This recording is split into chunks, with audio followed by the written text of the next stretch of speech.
I get a lot of people who come to me and they're like, I don't know if this is normal. I was told it's not, but if it feels off in your body, you know your body better than anyone else. So just trust that.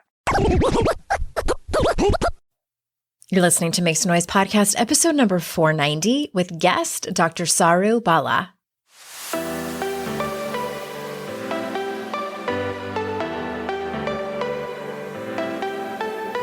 Welcome to Make Some Noise Podcast, your guide for strategies, tools, and insight to empower yourself. I'm your host, Andrea Owen, global speaker, entrepreneur, life coach since 2007, and author of 3 books that have been translated into 18 languages and are available in 22 countries. Each week, I'll bring you a guest or a lesson that will help you maximize unshakable confidence, master resilience, and make some noise in your life. You ready? Let's go. Hey everyone, welcome to another episode of the podcast. I am so glad that you're here. Do you want to know something that I'm a little bit self-conscious of? I mean, you probably don't, but I'll tell you anyway. So I know that I'm not the only podcast that you listen to. I'm aware that there are others, and I listen to other podcasts. And you know how when the podcast host or even the guests have a really great microphone, which is better, right? It sounds better. This one that I'm using is one of the best in podcasting. The bad news is that it picks up everything. Every little wetness in your mouth or not wetness enough sometimes. It's like the sticky stuff that you can hear. And some people really hate that. I'm kind of neutral. It doesn't really bother me all that much either way. But there are some podcasts that I listen to, and you get to know the little idiosyncrasies of the person's speech. And I've noticed when I'm listening back to my show, for whatever reason, I don't listen back to every episode, but I do this thing where I breathe in. So I'm not even going to say it. I'm not going to explain it because then there's going to be people who are like, I never noticed that before, but now I do. And it's annoying. So I'm not going to introduce you to a sound that you might not have previously heard about. But anyway, I'm self-conscious of it. And so I try to make sure that I drink enough water and I don't have like that gross, sticky sound. You know what else is happening today that doesn't have anything to do with anything, but it's on my mind? Have you ever had a pimple right below one of your nostrils? Why? Why is that spot so tender? And you can feel it coming the day before. You're like, oh no, this is coming. I swear, I feel like I'm being punished for something that. And when they're on your lip line, those are the worst spots. Ooh, oh my God, that hurts. Yikes. I wouldn't wish that upon anyone. Anyway, back to what we're supposed to be talking about today.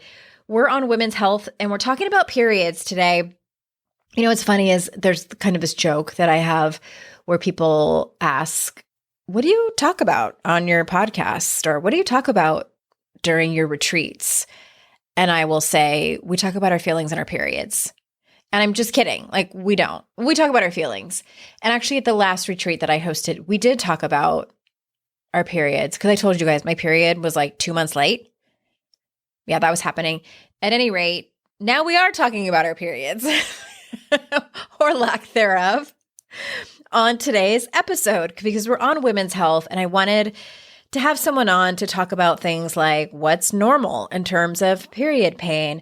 Are there any supplements we should be doing? What are we supposed to track? Is it just the days? And anyway, so those are some of the questions that I ask Dr. Bala today. And I'm excited to keep going with this particular theme because as I mentioned, I believe it was last week, the reason that I wanted to do a specific theme on women's health is because I do feel like if we don't have our physical health together, if we're not well, then it's really hard to focus on our mental health. And the two go hand in hand. I am noticing that now as I am in a season of my life where my physical health isn't the best, and it's been consistently a challenge for on and off for a matter of years now. And so selfishly, I'm taking you along this journey with me as I get to the bottom and try to learn more about women's health in general. So I really hope that you're enjoying these. I've really enjoyed having these guests on and making these connections and introducing you to these amazing people's body of work. And if you missed it, in case you missed it, there was an announcement last week that How to Stop Feeling Like Shit has been updated and re-releasing. December 27th, 2022. It has a bright yellow cover this time around. I've added excerpts to every single chapter in that book, new tools, new insights, new techniques, and I'm really excited. There's a bunch of free stuff. If you go to AndreaOwen.com/HTSFLS, if you purchase the updated copy, there is a free workbook. There is a private secret podcast series that has everything to do with this revised, updated book. What else? We're doing a giveaway. There's a sharing thing where if you share on social media, you get entered to win a drawing. It's super easy. And we're giving away lots of amazing prizes, including a one-on-one session with me, candles from my favorite candle places. Go check it out. Some really awesome things. I appreciate you supporting this book and supporting it so much that I was able to do a revision. And it's kind of a dream come true, I think, for any author as years go by and we gain new insight and things happen and we have additional things to say that we wish that we could put in the book. I'm getting that opportunity and I appreciate you so much supporting How to Stop Feeling Like Shit. All right, that being said, let's get on with the show. Let me tell you a little bit about today's guest. Dr. Saru Bala is a licensed naturopath doctor specializing in women's hormonal health. Her focus is from your first period to your last, and her work centers around education for you and finding you options other than birth control for your hormonal issues. So without further ado, here is Dr. Bala. Dr. Bala, thank you so much for being here. Absolutely. Thank you so much for having me. I, again, found you on TikTok. And I say again, because so many of my guests in 2022 have been from TikTok. And I love the algorithm, like definitely knows like the things I'm struggling with. And it's very much like my audience. But I think the thing that this may have been like the very first video of yours that I saw when you were talking about how it's not normal. Like we grow up thinking, those of us that have uteruses and periods, like we grow up thinking, I think the majority of us, like period pain and period cramps is just normal. It's just a part of, it's common and normal. And so I'm pretty sure your video said that it's not actually normal to be in pain every time we have our period. So did I understand that correctly? Is that right? Yes, that is right. Absolutely. Yeah. So I think, are just taught by society, like, yeah, it's normal. You have a period. It's supposed to be painful. You're supposed to be doubled over. You're supposed to feel miserable. That's the curse, right? Do they still call it that? Like, I don't know. I hope they don't, because I don't want anyone to think, I don't want anyone to think that being a woman and having a period means you're cursed, because that's so sad. It's not. Right. Okay.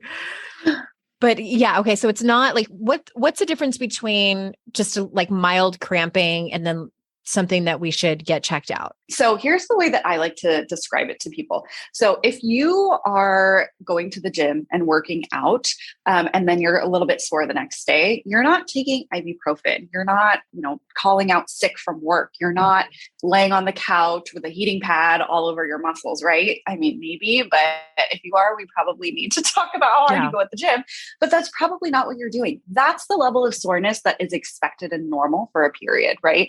Your muscles are contracting, your uterus is contracting, it's expelling that lining. It's going to be uncomfortable. You're going to experience some discomfort. You're definitely going to have a little bit of cramping and soreness, but it shouldn't be anything more than that. You shouldn't be in pain. You shouldn't be having to cancel your plans. You shouldn't be having to stay home because of your period. You shouldn't be having nausea or dizziness or having to pop pain pills around the clock because you're in so much pain. So none of that is normal. Soreness, absolutely. Of course, you're going to be a little bit sore, but it shouldn't interfere with your day-to-day activities. That's interesting. I never knew that. So I know you're not going to be like, okay, here's what's wrong with you. I'm going to diagnose this imaginary person. And I don't, want to scare people, but what are like some things that it could be, like everything from, this mildly could be going on to like, yeah, this could really be a problem. Like what are some possibilities? Usually when you have period pain, it can be a few different things. It could have a hormonal component. It could also have that inflammatory component. It could be endometriosis. There could be infections or fibroids or something else causing it. So there's a lot of things that we want to consider, right? And once you had kind of those bigger things ruled out, we know it's not a fibroid. We know it's not an infection. We know there's nothing major going on.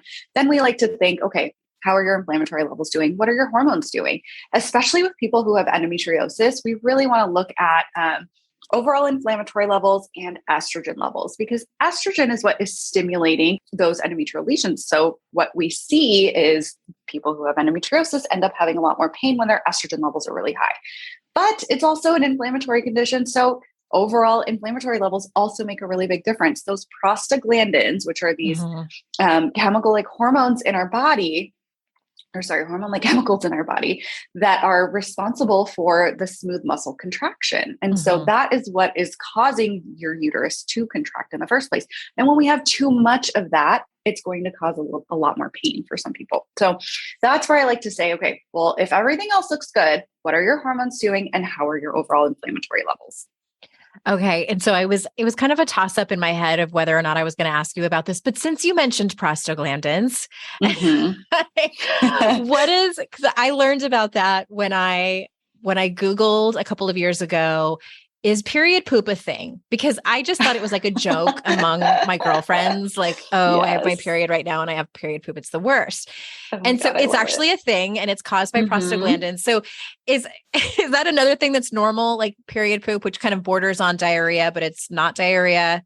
Right. Yes. Very similar. And it's because of those prostaglandins. So often, so many people say that they have period poops in conjunction with their period pain. And that's just a big red flag to me that, hey, your prostaglandins are probably pretty high. Okay. And that is because prostaglandins, like I said before, they are responsible for that smooth muscle contraction.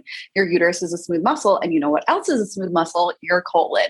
So the more prostaglandins you have, the more stimulation you're going to get for your colon as well. So that's why sometimes right before your period, sometimes right around your period, you're going to notice just an increase in poops.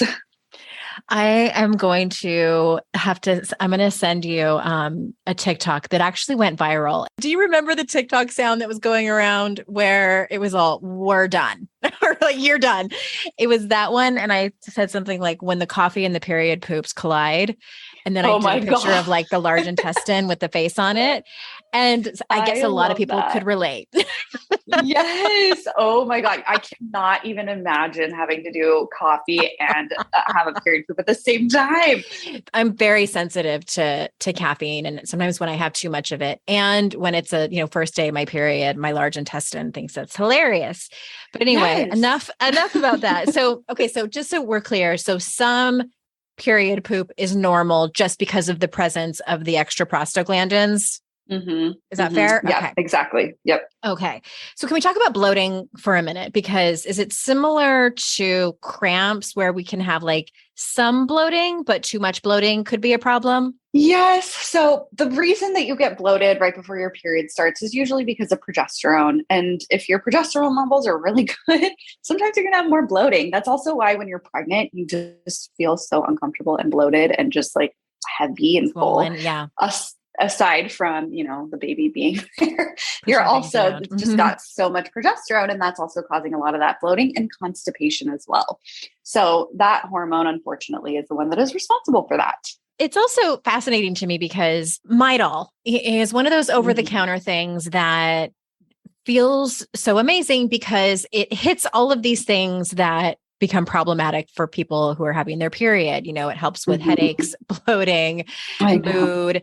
And so to me, the fact that I always grew up like the fact that they make a medication specifically for that means that it's so common that all of this is normal to have this pain. Good. Now, nice that I'm now knowing this, like as I'm moving towards the end of my period career. But I want to ask you about PMS and Why do I'm assuming this is also a hormonal thing, and why do some women have it worse than others? PMS is kind of a broad term for a lot of different symptoms. I remember reading a research article that said there were 90 different symptoms associated with PMS. So it can look different for everyone, needless to say. Wow. But typically, it's kind of starts with those mood symptoms, right? Like the irritability, the mood swings, the depression or anxiety for some people. It can also be the physical symptoms. So the pain and the headaches and the breast tenderness and the bloating and migraines or the quote unquote period flu. All of those are also PMS symptoms. And so again, caused by those hormonal shifts and fluctuations. Typically, what I see most associated with the majority of PMS symptoms is that estrogen level being so high. So when your estrogen levels are too high or your progesterone levels aren't there to kind of match those estrogen levels, sometimes I see a combo of both where estrogen's really high and progesterone's pretty low. That shift. So right before your period starts, all your hormones kind of drop off. And that drop off is what causes a lot of those symptoms for most people. And, the higher your estrogen levels are and the more they have to drop, the bigger the crash. So that's kind of where a lot of those symptoms are coming from. That drop in that estrogen can trigger those migraines or headaches, can trigger that high levels of estrogen can trigger the breast tenderness. It can trigger mood swings. So that's typically what I usually see most often is that high estrogen and low progesterone. Hearing you say all this for the last few minutes, I'm thinking to myself, like, women are amazing creatures. Like, honestly, that we are so resilient that we can survive this fluctuation in our hormones, not just when we go through puberty or give birth or go through menopause, but every single freaking month. All over the place. And it's like, I just finished breastfeeding a couple of weeks ago, and I can't even tell you the hormonal shifts I've been having. I'm what is this? And you think like I'm 13 months postpartum. You thought it was over in like the first few months after giving birth, and you had that shift and your hair falls out and you feel all over the place. And I'm like, okay, I made it through that hump. Like now we're done. And then it happens all over again with breastfeeding when you stop or when you wean. And it's just like, there's so many things that our bodies do that men never have to go through. They never have to experience and they'll never understand. And it's like, how does our body do it? I'm like, how can I possibly handle any more of this? It's kind of crazy. It's fascinating. And it's also just really awe-inspiring too. If you like to consume podcasts, which I'm assuming that you do because you're here, if you do, I think you would love audiobooks if you have not found them already. Audible has a free trial. You can try it for 30 days for $0, and then you can get 2 free audiobooks with Premium Plus.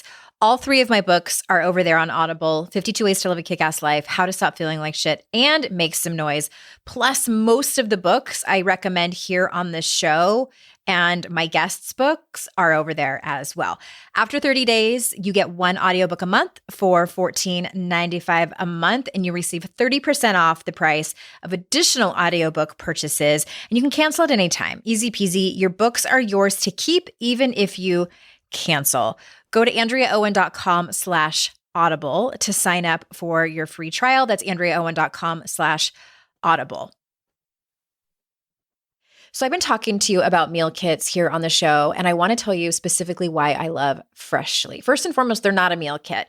They are meals that come already prepared, and they're heat and eat in 3 minutes or less. I know. I've been using them consistently since at least 2018. It might have even been before that. And I'm mildly obsessed with them. I tell everyone about them. So, okay, first and foremost, every single meal is gluten-free, if that is important to you. Their chefs cleverly swap and sneak in veggies to craft meals with unexpected twists. So every bit of it is as nutritious as it is delicious. There is little waste and everything is recyclable. You can also pick how many meals you want. You can pick what day of the week you want them delivered, and you don't have to get multiples of the same meal. So my husband and I and the kids like different meals. So I just pick all of their favorites. So we've tried almost all of them, I think.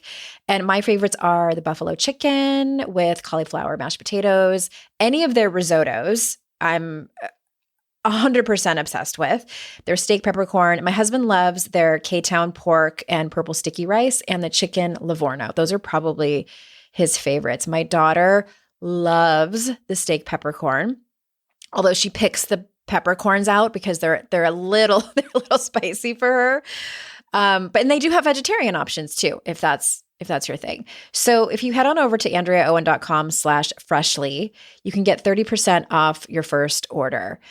I love Freshly so much. I could talk about them for 5 minutes, but I will not. Let's get back to the conversation. AndreaOwen.com/freshly and get 30% off your first order. Okay. So I know on your social media, you talk about tracking your period. And so you talk about, it's more than just tracking like what day your period is on. So can you talk about the additional things that women should track? Absolutely. Yeah. So there's a few things that I like to make sure you track. Not only the first day that you start bleeding, and that includes the first full day of bleeding, not spotting. So I want to make that clear because a lot of people will start counting as soon as they start spotting. I want a full bright red blood. That's when we count our first day. So that's the first thing I want you to count. And then the other thing is, how many days are you bleeding? That does include spotting at the end. So even if you kind of trickle off and you're spotting towards the end, I still want you to count those days, just not the spotting at the beginning. And then you're also going to track how much you're bleeding. How many pads are you filling up? How many tampons are you going through? How often are you going through them? How many times are you emptying out your menstrual cup? Those are all things that I want you to track too, because that tells me how heavy your bleeding is. And typically also gives me some insight into your estrogen and progesterone levels. If you have a really heavy bleed, I can assume that your estrogen levels are probably pretty high. Because your estrogen is what stimulates that uterine lining, and what's getting shed during a period is your uterine lining. So how much blood you're losing is also very important. And then any symptoms you have, and when do you have them in your cycle? Some people actually experience more of their symptoms around ovulation. There is that spike in that estrogen right before you ovulate. So again, that's rise in estrogen, and that fall again, that is what stimulates a lot of those symptoms for people. So when in your cycle are you noticing those symptoms? What day of your cycle are you having them? And what symptoms are you having? Is it breast tenderness? Is it headaches? Is it migraines? Is it mood symptoms?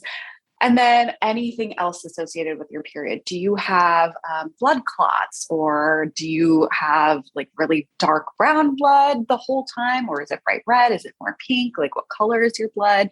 So as much information as you can gather, I appreciate it. I like to know every single last detail about your period.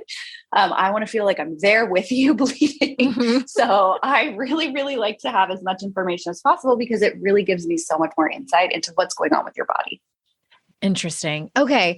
And then what about, I'm kind of, shifting gears all over the place here, but I want to make sure that we cover everything. And I'm curious about, you made a video how you wouldn't, it was like the 4 things I wouldn't do looking back or something like that. And it was about for my birth daughter, control pills. Right. It was about birth control pills. And it was interesting to me. So I have a daughter, she's 13 now, but when she was 12, she had just, I think she had just turned 12, and she had just started her period. And I took her to the dermatologist, and for acne. And the dermatologist said, we can do this and we can do this. And she's like, I can prescribe the birth control pill for her acne. And my jaw hit the floor, and I was like, and I'm like, absolutely not. Like she just turned 12. But I was on the pill from age 15 to 31 for birth control. And so it makes me wonder, I have a couple of questions. Like, why do you not want that to, like, let's talk about it. Like, why is that not like a go-to? And also, are you seeing, or do we know, or like, is there any research done on like long-term studies on women who might be in their, 40s, 50s, and 60s who are on birth control for, over a decade? And does it have any long-term effects that researchers know of? So currently we haven't seen quote unquote the long-term effects, but we do know that it can affect your microbiome. It can affect your gut health. There are some nutrient depletions with like B vitamins and a lot of the stuff that we need for liver support that it can cause issues with. So there are some of these functional things that we're seeing that birth control can cause issues with. Not only that, pretty much everyone I see are people who either didn't want to be on birth control or tried it and they just felt miserable on it. So there are side effects when you're on it, right? Yeah. So I had a lot of people who were like, I had tons of hair loss when I was on birth control, or my moods were all over the place. I had some friends that had some pretty significant side effects that just could not be on it. Right. And that was me too. I tried birth control for a few months and I was miserable. I was so depressed. I was so anxious. I was like, I wanted to cry all the time. And I was like, this just doesn't, I feel awful. I don't want to feel like this. I would, rather the alternative. And so I had to get off of it too. And I know, so many other people struggle with that too. I'm always a proponent of, if the only reason you're using it is for preventing pregnancy, that's one thing. But I really don't like it being used for covering up the symptoms that you have with your hormones, because there's something going on, right? Why are we just slapping a Band-Aid on it and calling it a day? We want to really look into, why are you having period pain? Why are your periods coming twice a month? Why are they so heavy? Why do you have such big clots? Why are you having irregular periods? Why are you having trouble with whatever it is that you're having trouble with, right? There's a reason behind it. And I don't want to tell people like, it's fine, take birth control till you want to get pregnant and we'll deal with it then. Because that's just not fair to them. Those problems are getting worse. That's interesting. Cause like, I just wanted to say like, yeah, I know people, and this was probably back in the 90s and 2000s. I had friends that were in their 20s and teens and 20s who were having either really heavy periods or irregular periods and got put on birth control to quote unquote, fix the problem. So that's what you're talking about. Like that's not the solution. And it's still happening. Every single day. It still happens. I have so many patients that come to me and they're like, I was told that I could take birth control and wait until I get pregnant and then do fertility treatment then. Like those are the options that they're given. And there's just so many more things that we can do to figure out, well, why are you having those problems in the first place? Most of the time, none of that was explored. I look back and I'm like, I had pretty bad anxiety. Never in a million years would I have connected it with birth control pills. Did it get better when you got off of birth control? Yes and no, because I got off and then had two babies, like pretty much back to back, and then had really bad postpartum anxiety with my first one. And I had, just gotten off of it, but not with my second.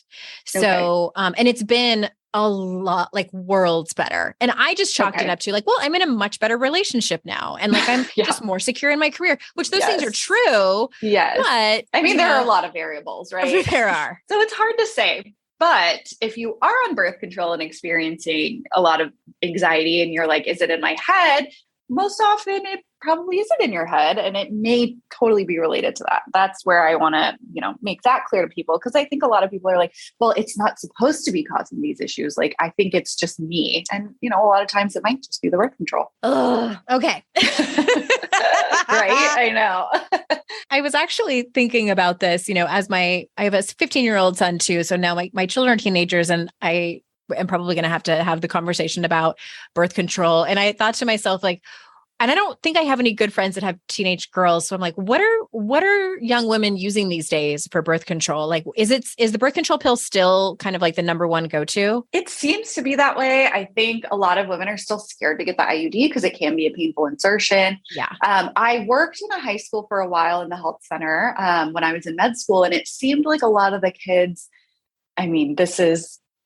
it seems like a lot of the kids were using the Nexplanon, the arm implant, because you can actually see it and feel it. And so then this like honestly made me cringe when I heard why. They were like, oh, well, the guys can see if I actually have it or not. So they know I'm not lying. I was like, oh my God.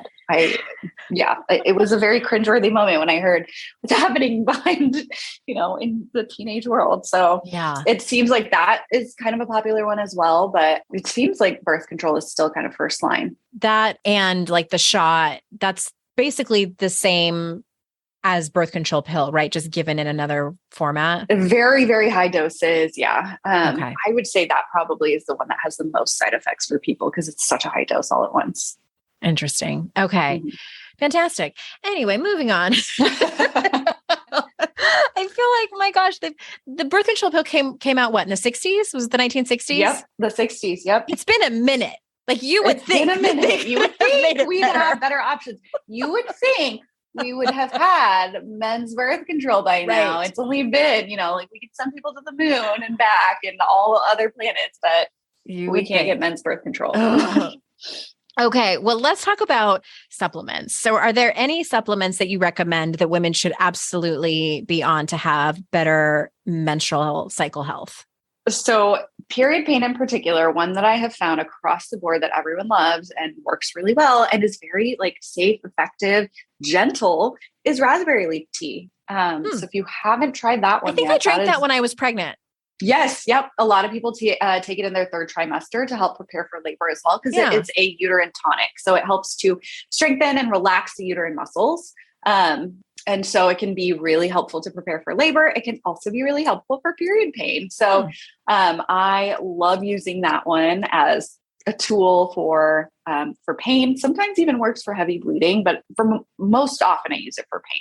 Did you like the taste of it? A lot of people complain about that. No, I absolutely did not. And I drank it with my second pregnancy. My first pregnancy was a cesarean section. He was a frank breech presentation. And so I also had high blood pressure. It was best that he was a C-section. And with my second one, I really wanted to have a VBAC, a vaginal birth after cesarean. And so hired a doula, and she was the one who recommended it. Just like we wanted to do everything that we could to set ourselves up for a easiest possible labor and delivery. And it ended up going really well. Good. Yeah. Good. We were all very happy with the outcome. And so but no, I can't remember if I added honey to it or something. I'm sure I did. Yeah. I'm not one to just like, I don't, yes. If you're not a big tea drinker, it might be a little earthy for some people, but I don't know. I really loved it. I always drink it with other herbs in it. So I think that helped the flavor too. So, but it is a really great one to add in for period pain. So that's one of my go-tos. Another one is also magnesium. Again, very simple, very effective, really helps to relax you. I typically like to use the malate or glycinate form. If you're going to use citrate or oxalate, those are the ones that are most often found over the counter.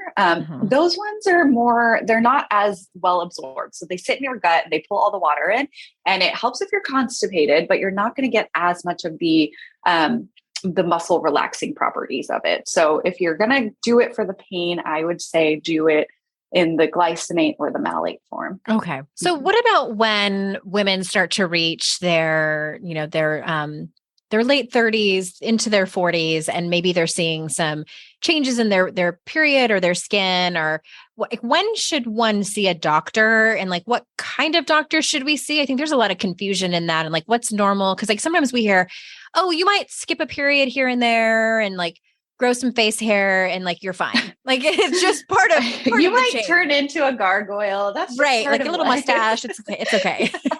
Yeah.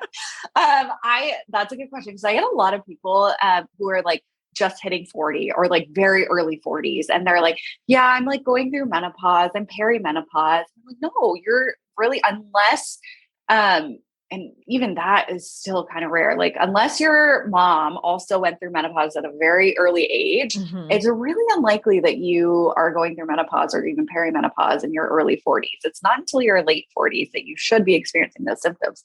So if you're noticing changes to your period and they're getting lighter and further apart and irregular, and just anything in general is changing with your period, and you're not quite in that late 40s, I would say go get it checked out, because there's something going on, right? There's something that's changing. So if someone's telling you that it's just normal and they're just chalking it up to menopause, I would say they are not doing their due diligence in looking a little bit further at what might be going on. Okay. That's what my doctor, my OBGYN said, because mine were getting closer together. I think around when I turned 46, they were just like, I was always like clockwork, 26, 27 days. And then it was like 25 days, 24 days. And then I had one that was 17 days, but then it went back to being like 24 days, 25 days. And she said, if you completely miss one, then give me a call if you have any other symptoms. But, this is pretty normal, like what you're seeing, as long as they're not like all over the place. And mine were also getting lighter, but I'd always had kind of a light period anyway. But instead of 4 days, it was 3 days. And then I finally totally missed one. I think I've told the story on the podcast before, but can't remember if I did or not. No, I did tell it. I called the office and the nurse said, so it had been like 2 months since I had my period. And my husband had a vasectomy 9 years ago. And she said, okay, well, you took a pregnancy test. And I was like, no, like, why my husband, and I had Googled it, and the chances of getting pregnant or a failed vasectomy is less than 1%. And then I also Googled chances of conceiving naturally at age 47, and it was 5% or less. And so my husband looks at me and he's like, so there's a chance, it's not zero. And I'm like, never zero. God, can you imagine? And then because the, technology is the way it is, I started seeing TikToks of women who were like 46, 47, who got pregnant. Oh my God. Oh my God. So I ended up, he went immediately to Dollar General and got a pregnancy test. And it did come back negative. But that feeling of like, am I going to be that 47-year-old mom? Yes, I know. It happens. It's scary, right? It does happen. It's rare, but that's why they say it. I know. Yeah. So anyway, all that to say, I am not pregnant, everyone. And also I just am at that phase of my life where, my period is kind of like, oh, we forgot that we needed to show up. But is there anything else in terms of, when we get to that age and like, I don't know, like my joints are hurting a little bit more. Like, is there anything else in terms of, I hear a lot of kind of conflicting information about like what exercise is best and like eating and gut health and everything. So what's your opinion and advice like on that? Getting into menopause? Yeah, just like even like, late 40s when things kind of start to change and we can't kind of, eat the same that we were before and just tired more easily. Like, are there any additional supplements or advice that you have for that, for just feeling better? Like before I even get into that, I will say, and this is kind of for the younger crowd, but it also works for the older crowd, is that there is a lot of research to show that your muscle mass in your 20s is actually the predictor of your overall health in your 50s. So that is just a plug for, make sure that you are taking care of your body, getting in that exercise, getting in that activity while you're young, because that is what carries you through in menopause, especially because around menopause, when your estrogen drops, that is what is that predictor of that bone density, right? Our estrogen's not there to help with that bone anymore. And that's where our muscle mass is really, really important. The reason that hip fracture is so prevalent in women in their 60s and 70s is because that muscle mass is just not there anymore. So if you can go into your menopause age with a good set of muscles on your bones, that is obviously the best thing we can do. That's prevention. But if you're already here, I would say working on strength training before you get to that point is also very helpful. It's never too late to start, right? The best time to start is always yesterday. The next best time is today. So starting with strength training, resistance training, just building muscle on your frame is going to be really helpful. That's also going to help with your overall metabolism. As you start to feel like things are slowing down, adding in that muscle mass is going to help with your metabolism. It's going to help with your gut function. It's going to increase blood flow to your gut. It's going to help you feel like the foods you're eating are not just sitting there. So I would definitely say, don't underestimate how much exercise can do, not only for your mental and like physical health, but just your hormonal health and like how you feel overall, your gut health, like all these little things that you don't think are quite related to maybe exercising can definitely make a difference there. So any strength training exercises that you love doing, definitely add that to your list. And then another thing also that I have found really helpful for my like premenopausal and like menopausal age women is liver support. So as those hormones are just going, sometimes, you get big pushes of estrogen and that's where those hot flashes are coming from. And it's just your hormones are doing all kinds of crazy things. They're all over the place. To help regulate that, your liver is what is metabolizing everything in your body, including your hormones. And so when everything's just like too much, too little, all over the place, you want that liver to make sure that everything is getting metabolized, especially when it's too much. So when you're having hot flashes and night sweats, it usually means estrogen is on the higher end. And so if we support your liver and getting rid of that estrogen, usually people start to feel better. Interesting. So, okay. That's pretty much like the consensus of what I've been hearing. I don't know what I'm like waiting for somebody to be like, no, you should actually be napping as much as possible. Just take naps, eat pizza, so many naps, cupcakes. So it's pretty much, that's the consensus. And I think the thing that actually made me feel so much better is that as I got into like my mid 40s, I was finding that the hard cardio workouts that I had always done were so much harder and they would take so much out of me. And now what I'm hearing is like, just go on a walk. Like that's plenty, and weight train and just like low impact cardio. If your heart rate like does not go above 120, that's fine. That's fantastic. Like just great, Right? just low impact. Yes.